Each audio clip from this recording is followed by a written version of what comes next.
നമസ്കാരം. ഉപനിഷത്ത് സെഷനിലേക്ക് വീണ്ടും ഏവർക്കും സ്വാഗതം. നമുക്ക് സെൻട്രിങ് ചെയ്ത് സെഷൻ ആരംഭിക്കാം.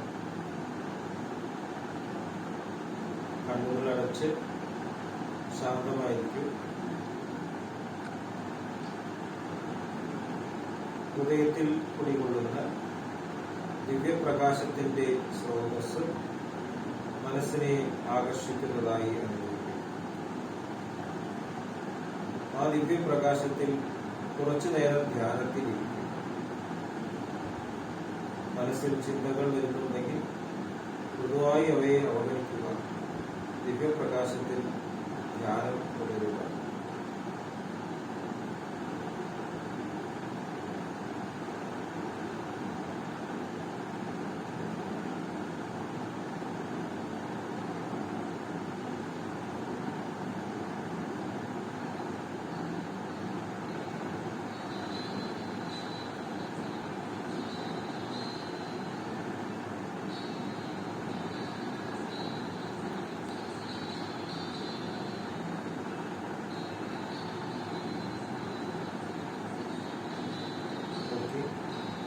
ആ കണ്ടീഷൻ ഹൃദയത്തിൽ നിലനിർത്തി പതുക്കെ കണ്ണുകൾ തുറക്കും.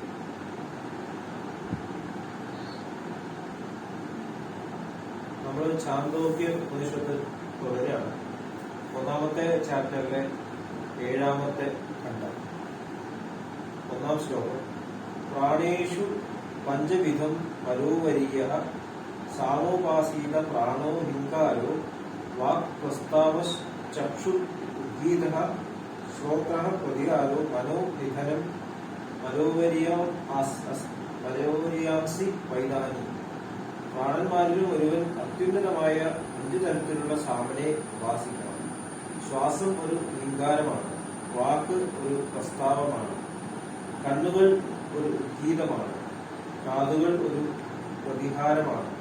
മനസ്സ് ഒരു നിധനമാണ്. അവ തീർച്ചയായും ഏറ്റവും ഉത്കൃഷ്ടമാണ്. 2-ാമത്തെ ശ്ലോകം. പരോവര്യോ ഹാസ്യ ഭവതി പരോവര്യസോ ഹ ലോകാൻ ജായതി യതദേവം വിദ്വാൻ പ്രാണേഷു പഞ്ചവിധം പരോവര്യ സാമോപാസ്ത ഇതി തു പഞ്ചവിധസ്യ. ഏറ്റവും ഉത്കൃഷ്ടമായവ അവന്റേതാകുന്നു. അവൻ ഏറ്റവും ഉത്കൃഷ്ടമായ ലോകങ്ങളെ കീഴടക്കുന്നു. ഇതെല്ലാം അറിയുന്ന ഒരുവൻ ഏറ്റവും ഉത്കൃഷ്ടമായ 5 സാമനിൽ പഞ്ചപ്രാണനെ ഉപാസിക്കുന്നു. ശാന്തോക്യ ഉപനിഷത്ത് സാമനെ കുറിച്ചിട്ടാണ് ഡിസ്ക്രൈബ് ചെയ്യുന്നത്. നമ്മുടെ പ്രപഞ്ച സൃഷ്ടിക്കുള്ള കാരണം ആ സ്രോതസ്സിൽ നിന്ന് ഉദ്ഭവിക്കുന്ന ശബ്ദമാണ് എന്നുള്ളത് നമ്മൾ ഡിസ്കസ് ചെയ്യും. പല പേരുകളിലും അത് അറിയപ്പെടുന്നു. ശബ്ദ എന്ന് അറിയപ്പെടുന്നു, ഉദ്ഗീതം എന്ന് അറിയപ്പെടുന്നു, ഓം എന്ന് അറിയപ്പെടുന്നു. അത് തന്നെയാണ് യഥാർത്ഥത്തിലുള്ള വേദം എന്ന് സഹജമാർഗത്തിന്റെ ആദ്യ ഗുരുവായിട്ടുള്ള ലാലാജി മഹാരാജ് പറയുന്നത്. എല്ലാ അറിവുകളുടെയും ആ ഉള്ളടക്കം അതാണ് യഥാർത്ഥത്തിലുള്ള ശബ്ദം. അത് സൃഷ്ടിയിലേക്ക് തിരിയുമ്പോൾ അത് ശക്തിയായിട്ട് പരിണമിക്കുന്നു. ശക്തിയായിട്ട് മാറുന്നത് അഹംബോധത്തിന്റെ ആ വീലിലൂടെ കടന്നു വരുമ്പോഴാണ്. അപ്പോഴാണത് ശക്തിയായിട്ട് പ്രകടമാകും. അതുവരെ ശക്തി അതിന്റെ ഉൾ സ്വഭാവമാണ്, അത് പ്രകടമായിട്ടില്ല. ലാലാജി മഹാരാജ് മഹാകാലം എന്ന് പറയും. ആദ്യം സെന്റർ ഉദ്ഭവിക്കുന്നു, ഈശ്വരൻ ഉണ്ടാവുന്നു എന്നാണ് ബാബുജി മഹാരാജ് പറയുന്നത്. സൃഷ്ടിക്കുള്ള ആവശ്യം വന്നപ്പോൾ സെന്റർ കേന്ദ്രീകൃതമായി, നത്തിങ്നെസ്സസ് കേന്ദ്രീകൃതമായി. അത് സൂപ്പർ ഈഗോ എന്നുള്ള തരത്തിൽ നമുക്ക് മനസ്സിലാക്കാം. അതിന് ചുറ്റുമുള്ള ലേറ്റന്റ് മോഷൻസ്, അതാണ് സെൻട്രൽ റീജിയൻ. അവിടെയും വൈബ്രേഷൻസ് ഇല്ല. അപ്പൊ സെന്റർ എന്നുള്ള ഈ ഈഗോ, സൂപ്പർ ഈഗോ, അത് ഞാൻ എന്നുള്ള ആ ഭാവത്തിലേക്ക് തിരിയുമ്പോൾ ചുറ്റുമുള്ള ഭാഗം അത് ക്ഷേത്രമായിട്ട് മാറും. സെൻട്രൽ റീജിയൻ ക്ഷേത്രമായിട്ട് മാറും. ഇതൊക്കെ ഫിഗറേറ്റീവായിട്ട് എക്സ്പ്ലെയിൻ ചെയ്യാൻ പറ്റുള്ളൂ. അപ്പൊ അതിന്റെ ഏറ്റവും തുടക്കമുള്ള തലമാണ് മഹാകാലം. മഹാകാലം എന്ന് പറയുമ്പോൾ കാലത്തിന്റെ ഒറിജിൻ, അവിടെ കാലവും ദേശവും സ്പേസും ടൈമും പ്രകടമായിട്ട്, അതായത് സീഡ് ഫോമിലാണ് നിലകൊള്ളുന്നത്. അപ്പൊ അത് എനർജിയുടെ സ്രോതസ്സാണ്. എനർജി അവിടെ കൺജീറ്റാണ്. സൃഷ്ടിക്കുള്ള ഫസ്റ്റ് മൈൻഡായിട്ട് അത് മാറും. ആദിശക്തി, ആദി മായ, ജഗദംബ എന്നെല്ലാം രൂപത്തിൽ അത് അറിയപ്പെടും. അപ്പൊ ശക്തിയെ ഉപാസിക്കുന്ന പല മാർഗങ്ങളും ആ കേന്ദ്രത്തിലേക്ക് എത്തിച്ചേരണമെന്നുണ്ടെങ്കിൽ നമ്മൾ ഈ ശക്തിയിലൂടെ വേണം അങ്ങോട്ട് എത്തിച്ചേരാൻ. അപ്പൊ മദർ എന്നൊരു രൂപത്തിൽ അറിയും. മദർ ഈ കാണുന്ന പ്രപഞ്ചത്തിലുള്ള ആത്മാക്കളെ സ്നേഹത്തിലൂടെ ഉയർത്തിയിട്ട് യഥാർത്ഥത്തിലുള്ള ആ കേന്ദ്രത്തിലേക്ക് എത്തും. അപ്പൊ ആ ഒരു ഭാഗം, ആ ആദിശക്തി എന്നുള്ള ആ ഭാഗം, അത് നമ്മുടെ ചിന്തകളുടെ ഏറ്റവും സൂക്ഷ്മമായിട്ടുള്ള ചിന്താ സരണിയായിട്ട് നമ്മളിലൂടെ എല്ലാം പ്രവഹിക്കും. അപ്പൊ അതിനെ നമുക്ക് മനസ്സിന്റെ അതിന്റെ റൂട്ട് ഫോം, ചിന്താസരണിയുടെ പ്യൂറസ്റ്റ് ഫോം. അപ്പൊ അതാണ് സാമൻ എന്നുള്ള രൂപത്തിൽ ചാന്തോപനിഷത്ത് പറയുന്നത് നമുക്ക് സങ്കല്പിക്കാം. ഇതൊക്കെ എക്സ്പ്ലനേഷന് വേണ്ടിയിട്ടുള്ള ടേംസ് ആണെന്നാണ് എനിക്ക് തോന്നുന്നത്. അപ്പൊ നമ്മൾ നേരത്തെ ഡിസ്ക്രൈബ് ചെയ്തു, ഒരു മരത്തില് അതിന് വേണ്ട നറിഷ്മെന്റ് തണ്ടിലൂടെ, പിന്നെ ബ്രാഞ്ചസിലൂടെ ഇലകളിലേക്ക് സഞ്ചരിക്കും. എല്ലാവർക്കും അതിന് പ്യൂറസ്റ്റ് ഫോം തന്നെയാണ് പോകുന്നത്. പക്ഷെ വേണ്ട തലത്തിലുള്ള ആഹാരം മാത്രമാണ് അവിടെ ലഭിക്കുന്നത്. അതുപോലെ ആ ഒറിജിനൽ ആയിട്ടുള്ള ആ ഫ്ലോ, ആ ശബ്ദം, അത് ആദിശക്തിയായിട്ട്, പ്രാണന്റെ പ്രാണനായിട്ട്, പ്രാണസ്യ പ്രാണനായിട്ട് ചരാചരങ്ങളിലേക്ക്, അതിന്റെ എല്ലാ ചരാചരങ്ങളിലേക്കും ഒഴുകുന്ന ഒരു കണക്കിലായിരിക്കും. അതുകൊണ്ടാണ് ഈശ്വര സർവഭൂതാന ബുദ്ധേശേ അർജുന തിഷ്ഠതി എന്ന്.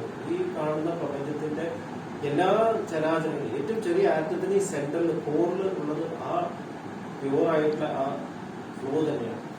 അപ്പൊ എല്ലാത്തിനും ആ പ്യൂർ ആയിട്ടുള്ള ആ തലത്തിലേക്ക് എത്തിച്ചേരാനും അത് സാക്ഷാത്കരിക്കാനുള്ള സാധ്യത.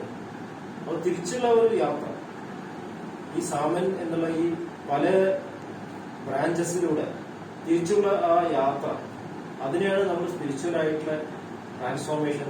അതാണ് സ്പിരിച്വൽ യാത്ര ആരംഭിക്കേണ്ടി വരുന്നത്. അത് മനുഷ്യന്റെ തരത്തിലുള്ള അത് യാത്രയായിട്ട് വേണ്ടി വരും. കാരണം മനുഷ്യന് ആ ബോധം വന്നു. അപ്പൊ ഈ സാമൻ, ഈ പ്യൂർ ആയിട്ടുള്ള ഫ്ലോ പ്രപഞ്ച സൃഷ്ടിക്ക് വേണ്ടിയിട്ടുള്ള വൈബ്രേറ്ററി തലങ്ങൾ സൃഷ്ടിക്കുന്നു. അപ്പൊ വൈബ്രേറ്ററി തലവും ഇൻഫിനിറ്റ് ആണ്. നമ്മള് വെളിച്ചം എന്ന് പറയുമ്പോൾ അത് 7 കളേഴ്സാണ് സ്പെക്ട്രം ആയിട്ട് നമ്മൾ പറയുന്നത്. അതൊരു ഏകദേശമായിട്ടൊരു സ്പെക്ട്രം മാത്രമാണ് നമുക്കറിയാം. Violet, IndiGo, blue, green, yellow, orange. അത് വയലറ്റ് കഴിഞ്ഞാൽ ഉടനെ ഇൻഡിഗോ, അത് കഴിഞ്ഞ് ഉടനെ ബ്ലൂ, അങ്ങനെയല്ല. അതിങ്ങനെ വളരെ ജെന്റിലായിട്ടുള്ള ഒരു ട്രാൻസിഷനാണ്. എവിടെയാണ് വയലറ്റ് അവസാനിക്കുന്നത് ഇൻഡിഗോ ആയിട്ട് മാറുന്നത് പറയാൻ പറ്റില്ല. വയലറ്റ് തന്നെ പല ലെവൽസ് ഉണ്ട്. വയലറ്റിന്റെ അപ്പുറം അൾട്രാ വയലറ്റ് ഉണ്ട്, റെഡിന്റെ അപ്പുറം ഇൻഫ്രാറെഡ് ഉണ്ട്. അപ്പൊ അതൊരു ഇൻഫിനിറ്റ് സ്പെക്ട്രമാണ്. ആ സ്പെക്ട്രത്തിന് നമുക്ക് മനസ്സിലാക്കാനായിട്ട് 7 തലങ്ങളായിട്ട് പറയുന്നതാണ്. അതുപോലെ തന്നെ നമ്മുടെ ശരീരത്തിൽ പ്രവർത്തിക്കുന്ന ഇന്ദ്രിയങ്ങൾ, കാഴ്ചയ്ക്ക് വേണ്ടി കണ്ണുകൾ, ശ്രവണത്തിന് വേണ്ടി ചെവികൾ, സ്പർശനത്തിന് വേണ്ടിയിട്ട് നമ്മുടെ സ്കിന്ന്, സ്മെല്ലിന് വേണ്ടി മൂക്ക്, ടേസ്റ്റിന് വേണ്ടി നാവ്, ഇത് നമുക്ക് വൈബ്രേറ്ററി തലങ്ങളെ സൂചിപ്പിക്കും. പക്ഷെ അവിടെയും ഒരു ഫിക്സ്ഡ് ആയിട്ട് പറയാൻ പറ്റില്ല. എവിടെയാണ് ഒരു വെലോസിറ്റി അവസാനിക്കുക അടുത്ത് തുടങ്ങുന്നത് പറയാൻ പറ്റില്ല. ഇപ്പൊ ശബ്ദം ഉപയോഗിച്ചിട്ട് കാണുന്ന കാഴ്ച പെർസീവ് ചെയ്യുന്ന ജീവികളുണ്ട്. ഒരു ഉദാഹരണം വവ്വാല്, ബാറ്റ് അൾട്രാസോണിക് ശബ്ദം ഉപയോഗിച്ചാണ് പെർസീവ് ചെയ്യുന്നത്. ഇപ്പൊ തന്നെ ബ്രൈറ്റർ മൈൻഡ്സ് എന്നൊരു പ്രോഗ്രാം ഉണ്ട്, ഹാർട്ട് ഫോഴ്സ് പ്രോഗ്രാം നടത്തുന്നത്. അപ്പൊ കുട്ടികളിൽ അത് ശരിയായി ട്രെയിൻ നടക്കുകയാണെങ്കിൽ ഇന്ദ്രിയങ്ങൾ തമ്മിലൊരു സംയോജനം സംഭവിക്കുന്നു. അപ്പോൾ സ്പർശിച്ചുകൊണ്ട് കളറ് മനസ്സിലാക്കാൻ സാധിക്കും, സ്പർശിച്ചുകൊണ്ട് ടേസ്റ്റ് മനസ്സിലാക്കാൻ സാധിക്കും. അപ്പൊ എല്ലാ ഇന്ദ്രിയങ്ങളും യോജിപ്പിച്ചിട്ട് അതിനെ ശരിയായിട്ടുള്ള ആ മനസ്സിന്റെ തലത്തിലേക്ക്, മനസ്സാണ് ഇന്ദ്രിയങ്ങളുടെ നാഥൻ, മനസ്സിന് മാനേജ് ചെയ്യാൻ പറ്റുന്ന രീതിയിൽ ഇന്റഗ്രേറ്റഡ് ആയിട്ടുള്ള ഒരു സെൻസറി ഡെവലപ്മെന്റ് ഡെവലപ്പ് ചെയ്യാൻ അത് സഹായിക്കുന്നു. അത് brighter minds programme.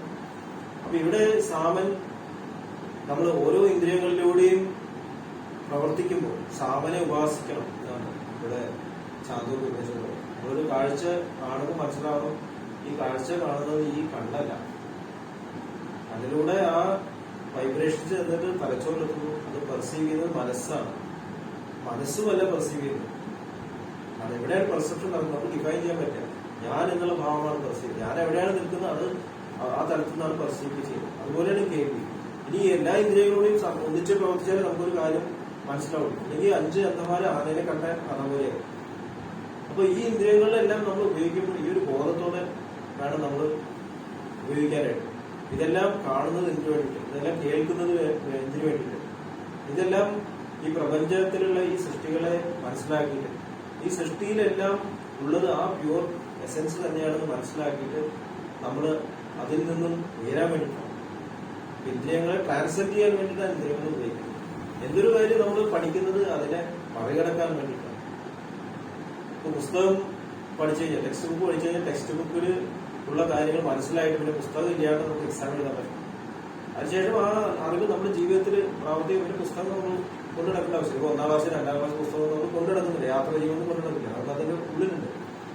Multiplication table കുട്ടികൾ പഠിക്കുമ്പോൾ ആദ്യം വിരൽ ഉപയോഗിച്ച് പഠിക്കുന്നു, പിന്നെ മനസ്സിൽ കാൽക്കുലേറ്റ് ചെയ്യാൻ പഠിക്കുന്നു. അങ്ങനെ കാൽക്കുലേഷൻ ആ ഡയമെൻഷൻ മാറുന്നു. അപ്പൊ നമ്മൾ പഠിച്ച കാര്യങ്ങളെ ട്രാൻസ്ലേറ്റ് ചെയ്തിട്ട് നമ്മളത് ഓട്ടോമാറ്റിസത്തിലേക്ക്. അതുകൊണ്ടാണ് സഹജമാർഗത്തിൽ ഓട്ടോമാറ്റിസത്തിന് ഇത്രയും പ്രാധാന്യം ദാജി, നമ്മുടെ ഇപ്പോഴത്തെ മാസ്റ്ററായിട്ട് ദാജി നൽകുന്നത്. നമ്മളൊരു ലെവൽ ഓഫ് കോൺഷ്യസ്നസ് ശരിയായിട്ട് അറിവ് ഉൾക്കൊണ്ടു കഴിഞ്ഞാൽ നമുക്കത് ഓട്ടോമാറ്റിക്കായിട്ട് മാറും. പിന്നെ നമ്മളത് ആലോചിച്ച് ചെയ്യേണ്ട കാര്യം. ഒരു കാർ ഓടിക്കാൻ നമുക്ക് ശരിക്കും മനസ്സിലാക്കി കഴിഞ്ഞാൽ കാർ ഓടിക്കുന്ന ഓട്ടോമാറ്റിക്കാണ്. കാർ ഓടിച്ചുകൊണ്ട് വരണേയും ചെയ്യാം. അതുപോലെ തന്നെ ഭാഷ. അപ്പൊ ആദ്യം ഭാഷ പഠിക്കാൻ ഒരുപാട് ബുദ്ധിമുട്ടുണ്ട്. പിന്നെ ഭാഷ ഉപയോഗിച്ചിട്ട് നമുക്ക് നമ്മുടെ അറിവുകളെ നമുക്ക് പറഞ്ഞറിയിക്കാൻ സാധിക്കും. പിന്നെ ക്രിയേറ്റീവായിട്ട് ഐഡിയകൾ നമുക്ക് ഉണ്ടാക്കാൻ സാധിക്കും. അപ്പൊ നമ്മളൊരു അറിവിനെ ഉൾക്കൊണ്ടുകൊണ്ട് അത് യഥാർത്ഥ ജ്ഞാനമാക്കിയിട്ട് അതിനെ ട്രാൻസ്ലേറ്റ് ചെയ്യണം. അതുപോലെയാണ് ഇന്ദ്രിയങ്ങൾ. ഇന്ദ്രിയങ്ങളിലുള്ള ഈ പെർസെപ്ഷൻ നമ്മൾ അതിന്റെ യഥാർത്ഥ ജ്ഞാനം ഉൾക്കൊണ്ടിട്ട് നമ്മൾ അതിനെ ട്രാൻസ്ലേറ്റ് ചെയ്യണം. നമ്മൾ അതിൽ കുടുങ്ങിപ്പോകും. ഒരു കാഴ്ച കണ്ടാൽ കാഴ്ച നമ്മളെ ആകർഷിച്ച് നമ്മുടെ ഡ്യൂട്ടി റെസ്പോൺസിബിലിറ്റി മറന്ന് അതിന്റെ പുറകെ പോകും. ഒരു പാട്ട് കേട്ടാൽ പാട്ടിന്റെ പുറകെ പോകും. അപ്പൊ അങ്ങനെയാണ് നമ്മുടെ മനുഷ്യന്റെ പതനം സംഭവിക്കുന്നത്. ഇന്ദ്രിയങ്ങളുടെ തലത്തിലേക്ക് നമ്മൾ പതിക്കുകയാണ്. ഇന്ദ്രിയങ്ങൾ നമ്മുടെ സംവേദനക്ഷമത ഡെവലപ്പ് ചെയ്യാനും മനസ്സിനെ ഉയർത്താനും വേണ്ടിയിട്ടുള്ളതാണ്. അതാണ് ഇവിടെ ശാന്തോദ്യ ഉപദേശത്തിൽ പറയുന്നത്. നമ്മളെല്ലാത്തിലും ആ സാമനെ മനസ്സിലാക്കി അത് യഥാർത്ഥത്തിലെ ശബ്ദം അത് ഉൾക്കൊണ്ടുകൊണ്ട് പ്രവർത്തിക്കുകയാണെങ്കിൽ നമ്മൾ ഇന്ദ്രിയങ്ങളിലേക്ക് താഴുക. ഇന്ദ്രിയങ്ങളും നമ്മൾ ഉയർത്തുന്ന അനുഭവങ്ങളായിട്ടാണ് നമ്മുടെ ക്യാരക്ടർ ട്രാൻസ്ഫോർമേഷന് വേണ്ടി നമ്മുടെ ജീവിതത്തിൽ നമുക്ക് പ്രവർത്തിക്കാനുള്ള ഇൻസ്ട്രുമെന്റ്സ് ആയിട്ട് മാറും. ആ ഇന്ദ്രിയങ്ങളിലൂടെ നമുക്ക് നല്ലത് കാണാം, നല്ലത് നമുക്ക് ലോകത്തിൽ ട്രാൻസ്മിറ്റ് ചെയ്യാം. അപ്പൊ നമ്മുടെ മനസ്സ് ഉയരുകയാണെങ്കിൽ നമ്മൾ കാഴ്ചയെ നമ്മുടെ നന്മയ്ക്ക് വേണ്ടി, ലോകത്തിന് നന്മയ്ക്ക് വേണ്ടി വയ്ക്കാൻ പറ്റും. നമ്മൾ നല്ലത് മാത്രമേ കാണുള്ളൂ എന്ന് തീരുമാനിച്ച ലോകത്തിന് നന്മ വരും. നമ്മളാണ് ഈ ലോകത്തിൽ ഓരോ തരത്തിലുള്ള അനുഭവങ്ങൾ സൃഷ്ടിക്കുന്നത്. ക്വാണ്ടം ഫിസിക്സ് അതാ പറയുന്നത്. നമ്മൾ എന്തിനേയും ഭയപ്പെടുകയാണെങ്കിൽ ആ ഭയപ്പെടുന്ന വസ്തു നമ്മുടെ മുമ്പിൽ പ്രത്യക്ഷപ്പെടും. നമ്മൾ പോസിറ്റീവായിട്ട് വരികയാണെങ്കിൽ നമ്മൾ കാഴ്ചയിൽ തന്നെ മാറ്റും, നമ്മുടെ ജീവിതത്തിൽ ദർശനത്തിൽ തന്നെ മാറ്റും, നമ്മുടെ ചുറ്റുമുള്ള അനുഭവങ്ങളെ തന്നെ മാറ്റും. അപ്പൊ ഇതാണ് ഈ തരത്തിലുള്ള ഉപാസന എന്ന് പറയുന്നത്. അപ്പൊ ഇതൊരു നമ്മുടെ മനസ്സുകൊണ്ടുള്ള അതിനെ ചിന്തിച്ച് ചെയ്യേണ്ട കാര്യം. നമ്മൾ ഉള്ളിലേക്ക് കണക്ട് ആവുക, ആ പെർഫെക്റ്റ് നിശബ്ദതയിലേക്ക്, പ്രപഞ്ച സൃഷ്ടിക്ക് എല്ലാം കാരണമായിട്ട് ആ പൂർണ്ണമായിട്ട് നിശബ്ദതയിലേക്ക് കണക്ട് ചെയ്യുക. എന്നിട്ട് ആ സൈലൻസ് നിന്നുകൊണ്ട് നമ്മൾ പ്രവർത്തിക്കാൻ തുടങ്ങുമ്പോൾ ഈ ലോകം മാറുന്നതായിട്ട് നമുക്ക് മനസ്സിലാവും. സബ്ജക്റ്റീവായിട്ട് തരത്തിൽ മാത്രമല്ല, ഒബ്ജക്റ്റീവായിട്ട് തരത്തിൽ ഈ മാറ്റം തീർച്ചയായിട്ടും സംഭവിക്കും. അതാണ് inner peace leading to world peace എന്ന് പറയുന്നതിന്റെ അർത്ഥം. ഈ ഒരു തരത്തിൽ നമ്മൾ കാര്യങ്ങൾ മനസ്സിലാക്കണം. അതിനായിട്ട് നമ്മൾ നമ്മുടെ ജീവിതത്തിൽ നമ്മുടെ സാധന, സ്പിരിച്വൽ സാധന നമ്മൾ ചെയ്യണം. അത് വളരെ ഇമ്പോർട്ടൻ്റ്. ഇത് മാത്രം ഇത് നമുക്ക് പറ്റും. അപ്പൊ റെഗുലറായിട്ടുള്ള പ്രാക്ടീസിലൂടെ, റെഗുലറായിട്ടുള്ള മെഡിറ്റേറ്റീവ് പ്രാക്ടീസിലൂടെ നമുക്ക് ഈ ഇന്ദ്രിയങ്ങളെ പ്രവർത്തിക്കുന്ന മനസ്സിനെ എല്ലാം റെഗുലേറ്റ് ചെയ്യാൻ, അവയെല്ലാം ട്രാൻസെൻഡ് ചെയ്യാനും, യഥാർത്ഥത്തിലുള്ള നമ്മുടെ ആ സ്വരൂപത്തിൽ കണക്റ്റഡായിട്ട് നമുക്ക് ജീവിക്കാനും സാധിക്കും. സെന്റേഡായിട്ട് ജീവിക്കാൻ സാധിക്കും. അങ്ങനെയാണ് നമ്മൾ നമ്മുടെ ഡെസ്റ്റിനീസിന്റെ മാസ്റ്റേഴ്സായിട്ട് മാറുന്നത്. ഇത്രയും പറഞ്ഞുകൊണ്ട് ഇന്നത്തെ സെഷൻ ഇവിടെ അവസാനിക്കുന്നു. അടുത്ത സെഷൻ വരയ്ക്കും വിടവാങ്ങുന്നു.